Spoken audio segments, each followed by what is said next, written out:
સુરતના ઉત્તરાયણ પોલીસ મથક હદ વિસ્તારમાંથી પોલીસે હોટલમાં ચાલતા દેહ વેપારનો પર્દાફાશ કર્યો છે। પોલીસે 3 યુવતીઓને મુક્ત કરાવી 7 ગ્રાહકોની ધરપકડ કરી।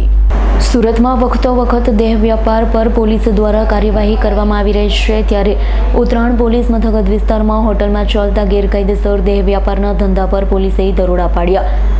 એમટીસી મોલમાં ચાલતી હોટલ અને બોઝ નામની હોટલમાં યુવતીઓ પાસે દેહ વ્યાપાર કરવામાં આવતો હતો, જેથી પોલીસે દરોડા પાડ્યા। પોલીસે રેડ કરી 3 યુવતીઓને દેહ વેપારમાંથી મુક્ત કરાવી, જ્યારે શરીર સુખ માણવા આવેલા 7 ગ્રાહકોની ધરપકડ કરી છે। હોટલના રૂમમાં ગ્રાહકોને તમામ સુવિધાઓ હોટલ દ્વારા પૂરી પાડવામાં આવી હતી। હાલ તો પોલીસે 3 યુવતીઓને મુક્ત કરાવી 7 ગ્રાહકોની ધરપકડ કરી છે, જ્યારે હોટલ માલિકોને વોન્ટેડ જાહેર કરી કાયદેસરની કાર્યવાહી હાથ ધરી છે। Bureau report, S9 news, Surat. અમારી તમામ માહિતીથી અપડેટ રહેવા માટે જોડાયેલા રહો S9 ન્યૂઝ સાથે।